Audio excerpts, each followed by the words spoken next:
Hello guys, what is up? Just out here walking Zima.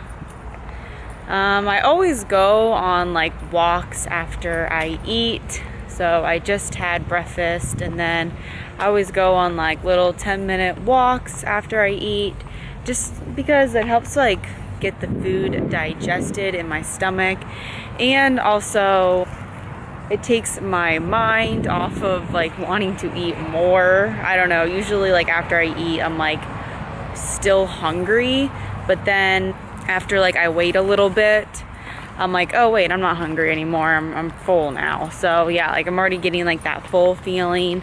But yeah, it just helps take my mind off of like the kitchen and wanting to eat more. So I suggest after you finish a meal going on a walk.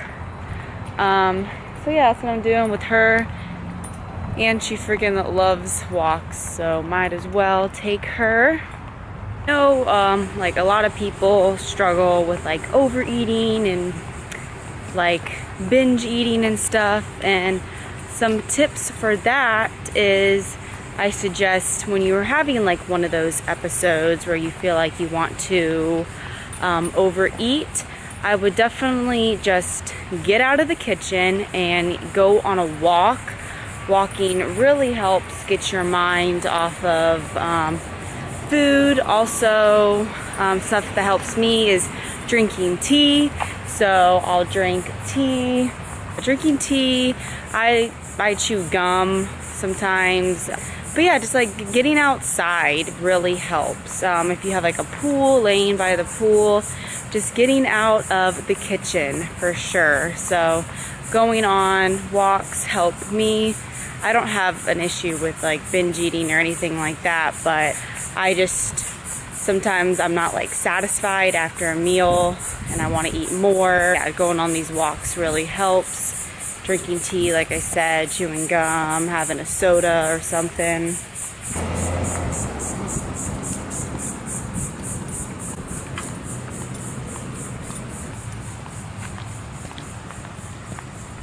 But it has been so freaking hot in Florida recently.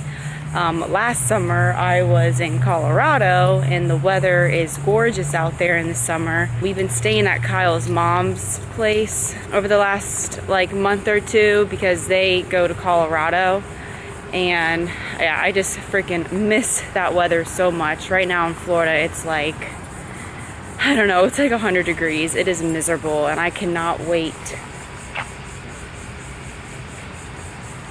It is miserable and I cannot wait for fall time because that is my favorite season when it hits fall, and Florida just gets so much better because right now, like I said, it is just so freaking hot. I cannot stand being outside more than like 10 minutes at a time.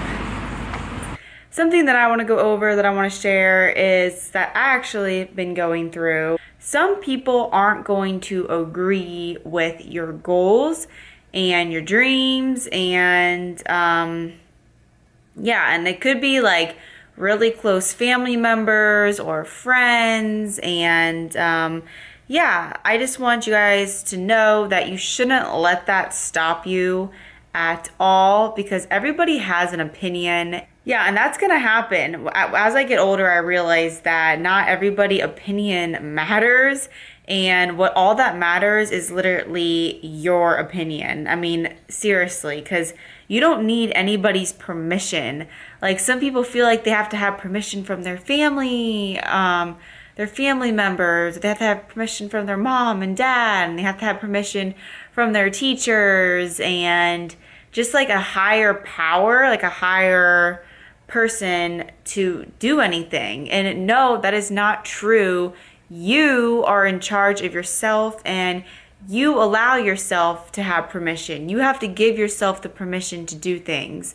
And yeah, I mean, we're grown up our whole lives asking for permission, you know, like from our parents, we're asked, oh, can I have this? Can I do this? Even in school, when we were younger, we had to ask to go to the bathroom. Like, can I have permission to go to the bathroom? Can I have permission to, I don't know, like, our whole lives we're just like waiting for permission and stuff like that.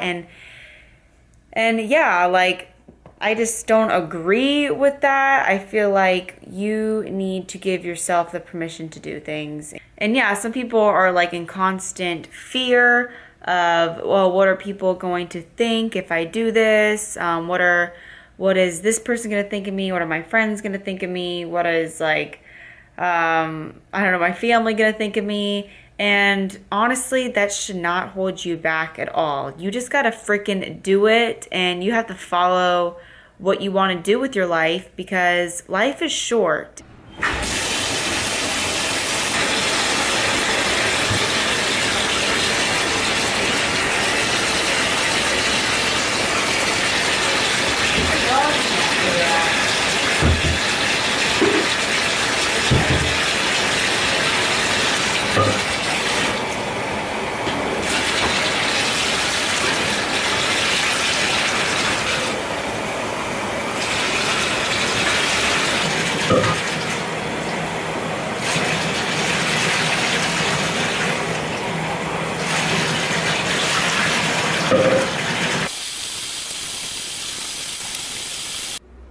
Good girl, little lamb. Good girl.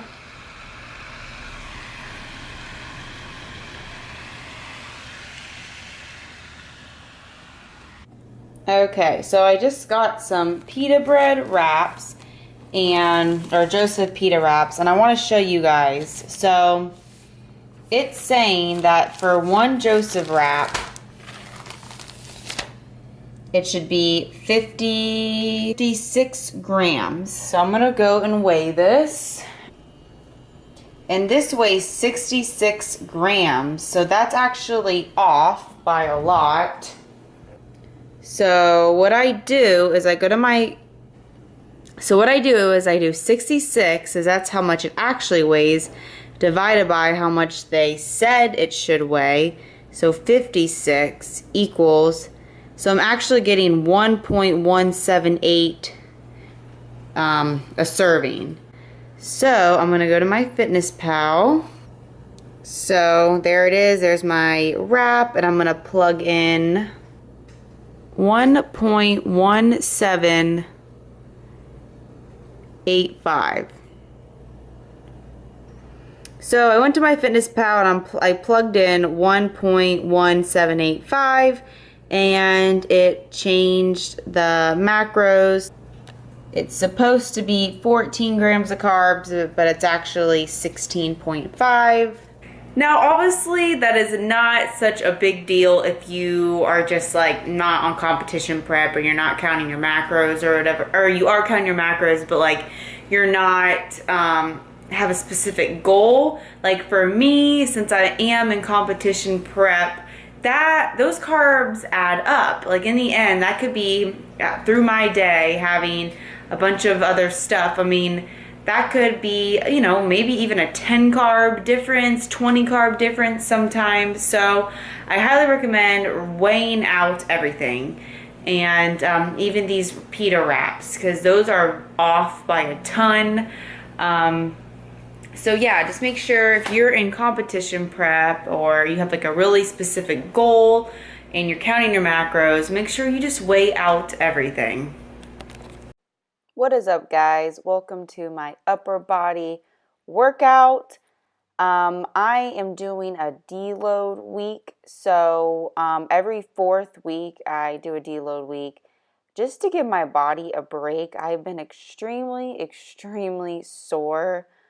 And yeah, this is when the deload week really comes in hand. What I do is, instead of doing 3 sets of everything, I just do 2 sets. I still keep the intensity pretty high, but I just cut down on my volume a lot. And I'm already feeling better.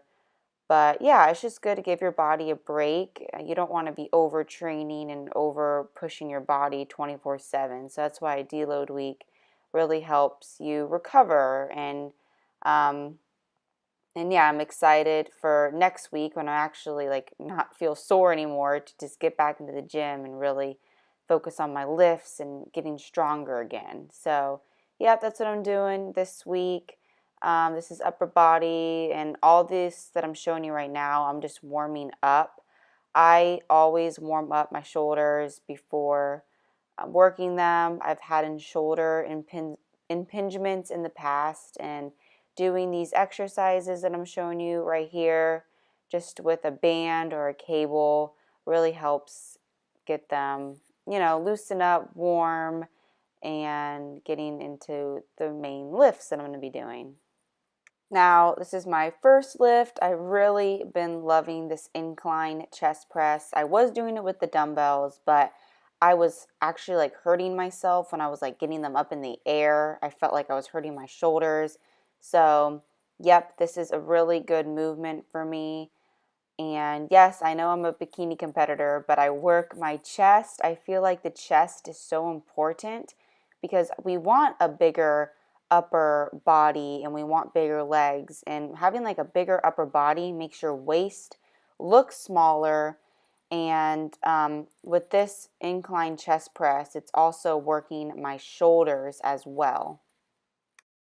And yeah, I was just warming up there. I always warm up before I get into my working sets. And yeah, so I was just warming up with, I think it was like 60 or 65 pounds. And then my working sets, which I'm going to do right now, is 70 pounds. And with the new program that Kyle has got me on, I have been getting stronger each week, which is awesome. And yeah.